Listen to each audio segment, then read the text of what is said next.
నమస్తే. నా పేరు అరుణ. పబ్లిక్ న్యూస్ 9 విశాఖపట్నంలో కాంప్లెక్స్ దగ్గరలో మనం ఉన్నాం. కొంతమంది పబ్లిక్తో మాట్లాడి జరగబోయే ఎన్నికల కోసం ఈ 4.5 ఏళ్ల పాలనా విధానం ఏ విధంగా ఉందో ఒకసారి పబ్లిక్తో మాట్లాడి వాళ్ళ మాటల్లోనే మనం తెలుసుకుందాం.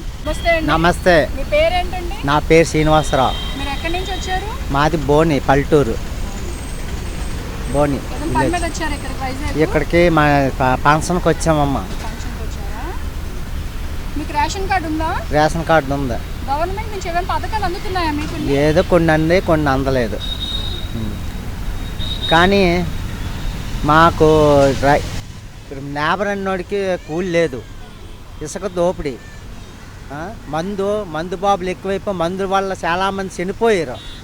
అది సహిస్తే కొంతమంది ఆడవాళ్ళు దీనికి అర్హులు అయిపోయి నేను పోనీ ఇబ్బందులు పడిపోతుంటారు. అందు గురించి మందు ఒక రకంగా ఏ రకంగా చేద్దాం ఆ రకంగా ఆ మందు కూడా చేస్తారని మిమ్మల్ని నాయకులు మరీ ధన్యవాదాలు చెప్పుకుంటూ కోరుకుంటున్నాం. మా వల్ల తప్పుంటే క్షమించండి. ఏ నాయకుడు వచ్చినా ఇది చేస్తాం, అది చేస్తాం, ఇది చేస్తాం పథకాలు విపరీతం పెట్టేస్తాం. ఎందుకు మమ్మల్ని సోమరిపోతులు చేసేసి నేను పోని ఇబ్బందులు పెట్టేసి మమ్మల్ని ఎంత అన్యాయంగా చూస్తున్నారు ఈ ప్రభుత్వం కాదు, ఏ ప్రభుత్వం అయినా. ఈ ప్రభుత్వాలు మారితే మాకు సుఖం లేదు. మా ప్రభుత్వం మమ్మల్ని ఒక కంటి చూస్తే మిమ్మల్ని మేము ఒక కంటి చూస్తాం. ఓటు మా జన్మ హక్కు, ఎవరికైనా ఎగి తప్పదు, వేస్తాం. కాదు మా జన్మ హక్కు, ఎవరికి వేయాలో మాకు అర్థం అవ్వలేదు. మా ఓటు ఎవరికి వేయాలో కూడా అర్థం అవ్వలేదు. అది మీరు ఇప్పుడున్న ప్రభుత్వం కూడా మీరు మేలు చేసిపోతే మీరే కావాలి. నెక్స్ట్ ఇంకొక ప్రభుత్వం కూడా వాళ్ళ చేతి వాళ్ళే కావాలి. అంతేగాని మీరు కుమ్లాట్లని మమ్మల్ని చంపేస్తాను. నేను పోనీ రౌడీ యోజన పొడిచినో చంపినో ఈడు మాదాడు ఆడు మాది ఈడు, అది అవసరమా? మమ్మల్ని ఒక కంటితో చూడండి ప్రభుత్వం పెద్దలారా, మమ్మల్ని కంటితో చూస్తారని మరీ కోరుకుంటున్నాం.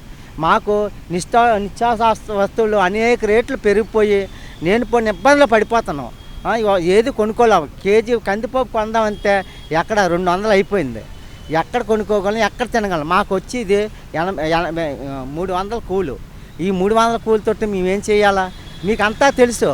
కానీ ఎక్కడ వేసి వచ్చేస్తే ఎవడు పడతాడని చూస్తున్నారు తప్ప ఎవరికి ఆటో వాడికి 10,000 ఇస్తుండ్రు, 20,000 నొక్కేసి ఆడి మీద గుంజేస్తుండ్రు. ఇంకా ఆడు ఎలాగ బతకాలి? ఆటో వాడు ఎలా బతకాలండి? ఉద్యోగస్తులు ఉన్నారంటే వాళ్ళకి బెనిఫిట్లు ఏమీ లేవు.